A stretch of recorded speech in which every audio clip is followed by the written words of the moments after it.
ನಮಸ್ಕಾರ ವೀಕ್ಷಕರೇ, ನಮ್ಮ SLN ನ್ಯೂಸ್ ಕನ್ನಡ ಚಾನೆಲ್ನ ಈಗಲೇ ಸಬ್ಸ್ಕ್ರೈಬ್ ಮಾಡಿ ಹಾಗೂ ಕೆಳಗಡೆ ಇರೋ ಬೆಲ್ ಬಟನ್ನ ಒತ್ತಿ.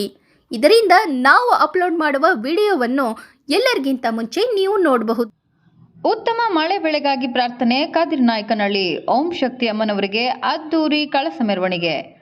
ಉತ್ತಮ ಮಳೆ ಹಾಗೂ ಬೆಳೆಯಾಗಲಿ ಎಂದು ಪ್ರಾರ್ಥಿಸಿ ಭೀಮನ ಅಮಾವಾಸ್ಯೆ ಪ್ರಯುಕ್ತ ಚಿಂತಾಮಣಿ ಶಿಡ್ಲಘಟ್ಟ ಮಾರ್ಗದ ಕಾದಿರನಾಯಕನಹಳ್ಳಿ ಗ್ರಾಮದ ಬಳಿ ನೆಲೆಸಿರುವ ಶ್ರೀ ಓಂ ಶಕ್ತಿ ಅಮ್ಮನವರ ದೇವಾಲಯದಲ್ಲಿ ಭಕ್ತಾದಿಗಳಿಂದ ಅದ್ದೂರಿಯಾಗಿ ಕಳಸ ಮೆರವಣಿಗೆ ಮತ್ತು ವಿಶೇಷ ಪೂಜಾ ಕಾರ್ಯಕ್ರಮಗಳು ಜರುಗಿದವು. ಭೀಮನ ಅಮಾವಾಸ್ಯೆ ಹಿನ್ನೆಲೆಯಲ್ಲಿ ದೇವಾಲಯದಲ್ಲಿ ಬೆಳಗ್ಗೆಯಿಂದಲೇ ಶ್ರೀ ಅಮ್ಮನವರಿಗೆ ಅಭಿಷೇಕ, ಹೋಮ, ಹವನ ಸೇರಿದಂತೆ ವಿವಿಧ ಧಾರ್ಮಿಕ ವಿಧಿವಿಧಾನಗಳು ಸಾಂಗವಾಗಿ ನೆರವೇರಿದವು. ಓಂ ಶಕ್ತಿ ದೇವಾಲಯದ ಧರ್ಮದರ್ಶಿಯಾದ ಕೃಷ್ಣಕುಮಾರಿ ಅವರಿಂದ ದೇವರಿಗೆ ವಿಶೇಷವಾಗಿ ನಿಂಬೆಹಣ್ಣು ಹಾಗೂ ಬಣ್ಣ ಬಣ್ಣದ ಪುಷ್ಪಗಳಿಂದ ಮನಮೋಹಕ ಅಲಂಕಾರ ಮಾಡಲಾಗಿತ್ತು. ಬೆಳಗ್ಗೆಯಿಂದಲೇ ಕಾದಿರನಾಯಕನಹಳ್ಳಿ ಹಾಗೂ ಸುತ್ತಮುತ್ತಲ ಗ್ರಾಮಗಳಿಂದ ಹೆಚ್ಚಿನ ಸಂಖ್ಯೆಯಲ್ಲಿ ಆಗಮಿಸಿದ ಮಹಿಳಾ ಭಕ್ತಾದಿಗಳು ಗಂಜಿ ಮೆರವಣಿಗೆ ನಡೆಸಿ ದೇವಿಗೆ ನೈವೇದ್ಯ ಅರ್ಪಿಸಿದರು.